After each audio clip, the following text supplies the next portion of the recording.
Introduction to the Book of Habakkuk. In the 3 chapters of this book, the prophet Habakkuk addressed his words to God, not people. In this frank dialogue with God, Habakkuk asks 2 questions that were troubling him. He asks first why God allows wicked people to prosper without being punished. Habakkuk saw that the leaders of Judah were oppressing the poor. God answers and says that Judah would be punished by the foreign power Babylon. Then Habakkuk asks why God would use a nation even more sinful than Judah to punish his people. God answers and explains that the Babylonians would also be punished once they had accomplished his purpose. Habakkuk then confesses his continuing trust in God's ways and offers praise for the greatness of God. Not long after Habakkuk wrote, the southern kingdom of Judah did fall to the Babylonians, and many were taken captive, but God's purposes would still be fulfilled. As Habakkuk so beautifully declared, "Although the fig tree shall not blossom, neither shall fruit be in the vines, the labor of the olive shall fail, and the fields shall yield no meat, the flock shall be cut off from the fold, and there shall be no herd in the stalls, yet I will rejoice in the Lord. I will joy in the God of my salvation." Habakkuk, chapter 1. The burden which Habakkuk the prophet did see. O Lord, how long shall I cry, and thou wilt not hear? Even cry out unto thee of violence, and thou wilt not save. Why dost thou show me iniquity, and cause me to behold grievance? For spoiling and violence are before me, and there are that raise up strife and contention. Therefore the law is slacked, and judgment doth never go forth. For the wicked doth compass about the righteous. Therefore wrong judgment proceedeth. Behold ye among the heathen, and regard, and wonder marvelously. For I will work a work in your days, which ye will not believe, though it be told you. For lo, I raise up the Chaldeans, that bitter and hasty nation, which shall march through the breadth of the land to possess the dwelling places that are not theirs. They are terrible and dreadful. Their judgment and their dignity shall proceed of themselves. Their horses also are swifter than the leopards, and are more fierce than the evening wolves. And their horsemen shall spread themselves, and their horsemen shall come from far. They shall fly as the eagle that hasteth to eat. They shall come all for violence.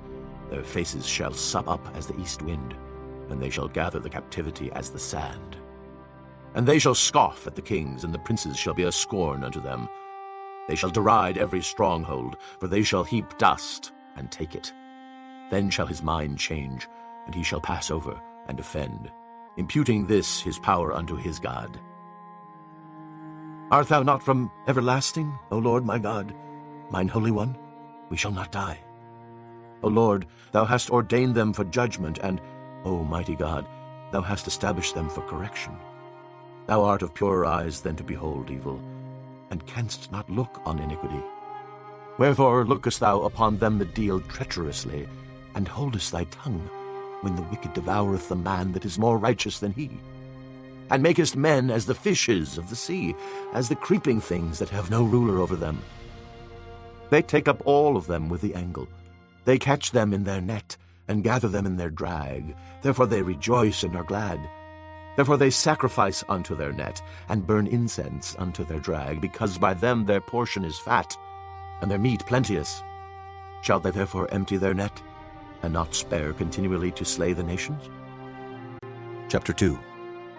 I will stand upon my watch, and set me upon the tower, and will watch to see what he will say unto me, and what I shall answer when I am reproved. And the Lord answered me, and said, Write the vision, and make it plain upon tables, that he may run that readeth it. For the vision is yet for an appointed time, but at the end it shall speak, and not lie. Though it tarry, wait for it, because it will surely come. It will not tarry. Behold, his soul which is lifted up is not upright in him, but the just shall live by his faith. Yea, also because he transgresseth by wine, he is a proud man, neither keepeth at home, who enlargeth his desire as hell, and is as death, and cannot be satisfied, but gathereth unto him all nations, and heapeth unto him all people. Shall not all these take up a parable against him, and a taunting proverb against him, and say, Woe to him that increaseth that which is not his! How long? And to him that ladeth himself with thick clay. Shall they not rise up suddenly that shall bite thee, and awake that shall vex thee? and thou shalt be for booties unto them. Because thou hast spoiled many nations, all the remnant of the people shall spoil thee, because of men's blood, and for the violence of the land, of the city, and of all that dwell therein. Woe to him that coveteth an evil covetousness to his house, that he may set his nest on high, that he may be delivered from the power of evil. Thou hast consulted shame to thy house by cutting off many people, and hast sinned against thy soul. For the stone shall cry out of the wall, and the beam out of the timber shall answer it. Woe to him that buildeth a town with blood, and establisheth a city by iniquity. Behold, is it not of the Lord of hosts? The people shall labor in the very fire, and the people shall weary themselves for very vanity. For the earth shall be filled with the knowledge of the glory of the Lord, as the waters cover the sea. Woe unto him that giveth his neighbor drink, that puttest thy bottle to him, and makest him drunken also, that thou mayest look on their nakedness. Thou art filled with shame for glory. Drink thou also, and let thy foreskin be uncovered.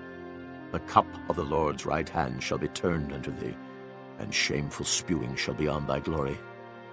For the violence of Lebanon shall cover thee, and the spoil of beasts, which made them afraid, because of men's blood, and for the violence of the land, of the city, and of all that dwell therein.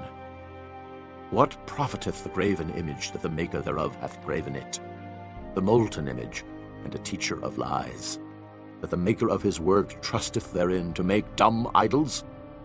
Woe unto him that saith to the wood, Awake! To the dumb stone, Arise, it shall teach. Behold, it is laid over with gold and silver, and there is no breath at all in the midst of it. But the Lord is in his holy temple. Let all the earth keep silence before him. Chapter 3.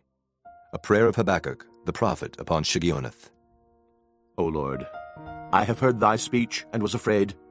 O Lord, revive thy work in the midst of the years. In the midst of the years make known. In wrath remember mercy. God came from Teman, and the Holy One from Mount Paran, Selah. His glory covered the heavens, and the earth was full of his praise. And his brightness was as the light. He had horns coming out of his hand, and there was the hiding of his power. Before him went the pestilence, and burning coals went forth at his feet. He stood and measured the earth. He beheld and drove asunder the nations, and the everlasting mountains were scattered. The perpetual hills did bow. His ways are everlasting. I saw the tents of Cushan in affliction, and the curtains of the land of Midian did tremble. Was the Lord displeased against the rivers? Was thine anger against the rivers? Was thy wrath against the sea, that thou didst ride upon thine horses and thy chariots of salvation? Thy bow was made quite naked, according to the oaths of the tribes, even thy word. Selah. Thou didst cleave the earth with rivers. The mountains saw thee, and they trembled. The overflowing of the water passed by. The deep uttered his voice, and lifted up his hands on high. The sun and moon stood still in their habitation. At the light of thine arrows they went, and at the shining of thy glittering spear. Thou didst march through the land in indignation. Thou didst thresh the heathen in anger. Thou wentest forth for the salvation of thy people, even for salvation with thine anointed. Thou woundedst the head out of the house of the wicked by discovering the foundation unto the neck. Selah. Thou didst strike through with his staves the head of his villages.